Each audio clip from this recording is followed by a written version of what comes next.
Welcome back, my friends. I'm still practicing. Hadn't got it down right yet, but this is the knife that would do it. I got to work on that more. This is the ZT 0200 CM154 steel. It is a Ken Onion design. Grippy G10. Let's see if you can see the handles. See the grippiness of the G10 there? Awesome knife. Now, I've showed y'all this a bunch of times. However, I did a lot of testing on it, so this is going to be brief. Listen, I got a new thing. 22 veterans a day commit suicide. That's not the new thing. That's something we've been mentioning the whole time. There's a new organization now. Let me encourage you. If you want to donate to Southeastern Guide Dogs, please do so. And I don't worry about choir boys, cutlery, none of that. Just know that that's an option. There is a group. It's called the Fire Watch. I don't know why I'm doing that, because y'all can barely see it. Well, shit. That's the way it looks. That's the first part of it. And it just devolved from there, but it's the Fire Watch. They help veterans. St. Johns County, there's Megatron in the background. Hi. There she goes. St. Johns County Sheriff's Department uses the Fire Watch if they come across veterans who are in trouble or are down on their luck. Trey Edenfield, who's an officer down there, highly recommends them. So I'm going to shout them out.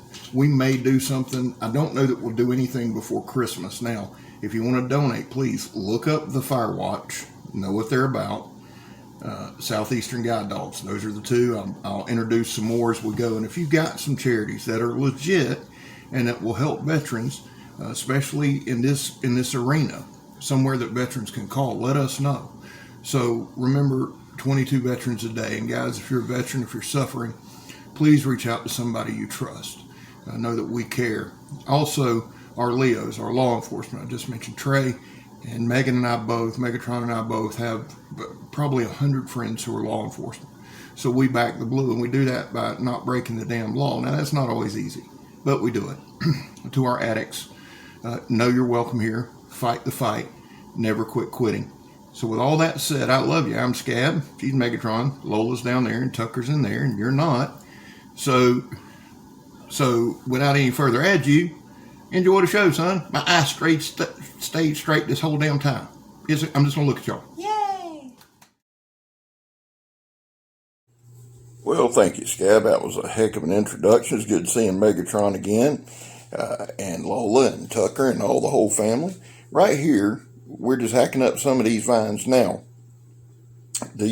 I might have done a video on this knife before. I know I've done a driving video on it, but I wanted to make sure that, since I got to doing a little more formalized test, that we did another one. Now, when I say formalized test, what I'm talking about, son, is stuff that I use in my everyday life. Is it bushcrafting? No. Just like me cutting this vine. I don't know why the hell I'm just continually cutting it, but why do I do anything I do? Now, it's a 5-inch handle, which I love. Good 4-inch blade, CM154. I've carried this knife for 1.5 years. Now, here's some more vines. I think we can see a little better. There we go. This thing has kept an edge. Beautiful knife. Really good on the G10. Holds really well in the hand. It is a flipper. It's not an assisted opening. This one's a straight flipper. And it had no problem with these little vines. I made sure just to get like these little ones. Oh yeah, point it out, Sky, boy. There you go, son. Tear it up. Now, to all my tree hugging buddies, and God knows I love you. Lord knows I do. But we're out here doing some work, son. So I had to cut these little vines. I know that's just crushing some of y'all. I mean, they literally burn millions and millions of acres of the Amazon a day, but y'all wearing old Scab out about a damn tree. But I digress. Where was I at? Oh, yeah. These tests I use every day. Now, say, Scab, you do this every day? Well, about. I ran a jackhammer today. Blistered up both my damn hands. But that's okay, son. I'm dedicated to y'all. I love y'all. I'm here. I'm here for y'all. What if y'all wouldn't be here? I was kind of hoping the camera would cut off by then as I tripped through these vines, but it hadn't. So here we go. Let's do another one.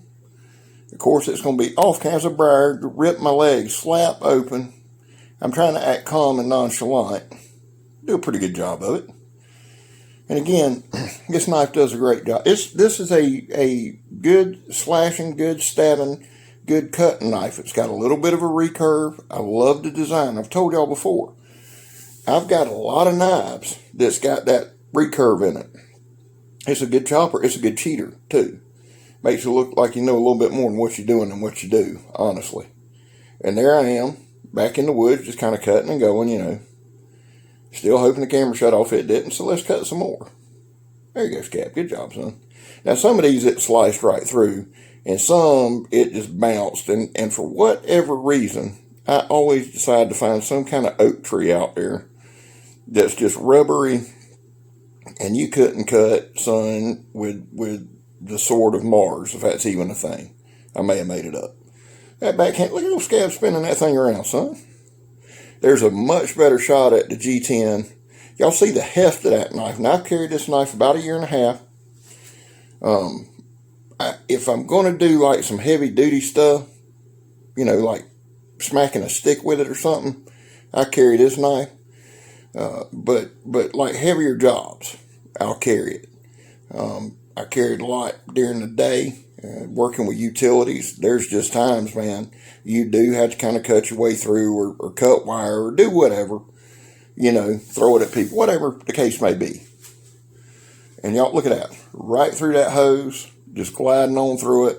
Now, I did have to add a little pressure. That's because it's a 4-inch blade, son. It's industrial strength water hose.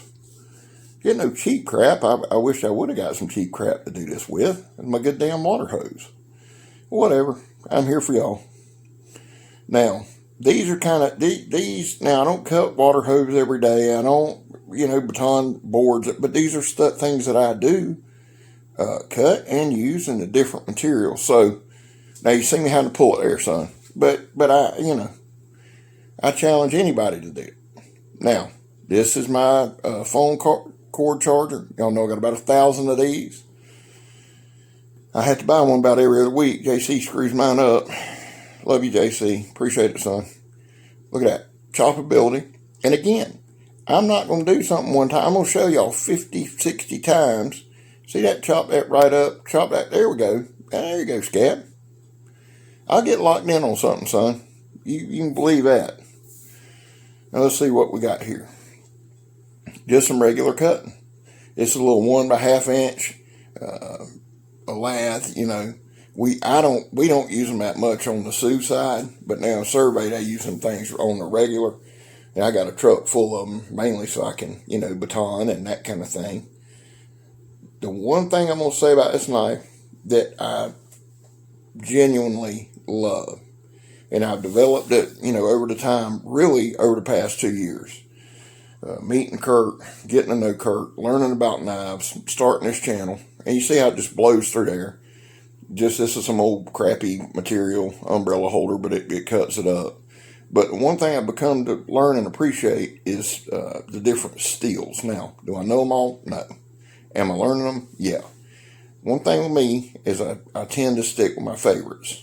154, CM 154 is one of my absolute favorites. My Emerson's made of it. It's the crucible metals. It's not the powder. It's just the CM crucible metals. 154 stainless. My Miller's made of it. My Emerson's made of it. I got several knives made of it. This knife right here, I did sharpen yesterday and then just stropped it a little bit before I started doing my test. But that's it. That's it. Now, I like doing them out of the box, and when I get them, I try to do them out of the box. But like I said, I had this one for about 1.5 years. Kurt had it before me. But that 154 sharpened right up. And you can tell when I'm showing it to you. Y'all know I'm going to show it to you 700 times. The blade is gorgeous. No edge damage. None of that. Now, one of the big reasons that I stab these bottles, other than I just love stabbing the bottles, is a lot of times you'll notice I'll go to stab it or something, and I'll hit it with my thumb, my pinky, my wrist. I'll punch it. I'll do everything but stab it. What doing these do, and there's a little comparison between my CQC7, give you a good idea. You know, 2 of my most favorite work knives right there. But by stabbing in bottles, I kind of learned how to stab with it. Every knife's different. You can hold it the same. You can hold every knife the same. However, you may have to turn the knife, one particular way or the other. I always hold it the same when I stab. But, I may turn it with the spine to the left or the spine to the right, depending on the knife. And practice. It leads me back to that. I've told y'all before. A lot of y'all buy weapons. You buy stuff, and it's cool stuff. It's good stuff. It's high quality stuff. But you won't open a damn pack of gum with it, son. That's no good. I mean, if it's a collector's item, that's one thing. If you like Ben Rugai, that dude, Dale King, Jimbo, they got some nice knives, man, collector's knives. And I understand not messing them up. But I also know that they got regular knives that they use daily. They know how to use daily. Dale uses one in his work. You just learn how to use your knife. Practice with your knife, If you got some ham with, man, I ain't cutting one, that's fine. That's fine. But if you need one, don't pick that one up, son. Pick up one that you use every day. You can tell in these videos which ones I've used for a while, which ones I've carried for a while, and which ones are straight out of the box.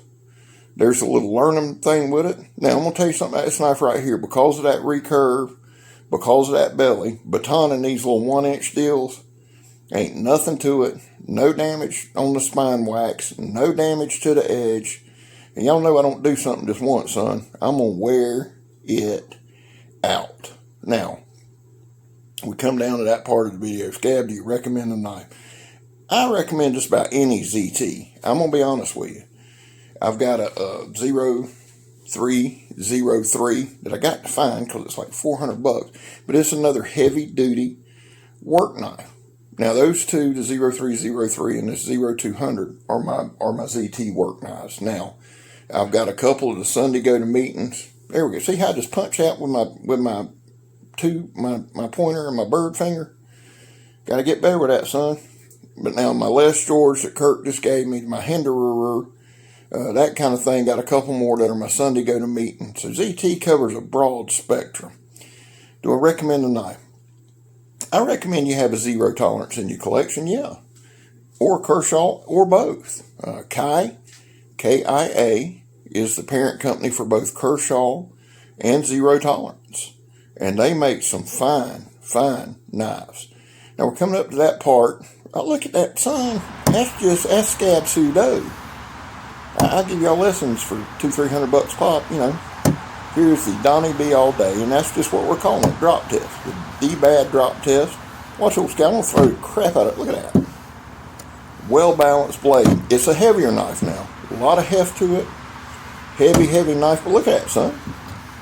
I'm having to really put some work in pulling that. Look at that. Look at that. Well, listen, guys, I love y'all. Hey, that's for my boy E. Purple's always for E. I love y'all. Don't fight along. I'm Scab. You're not. We gone.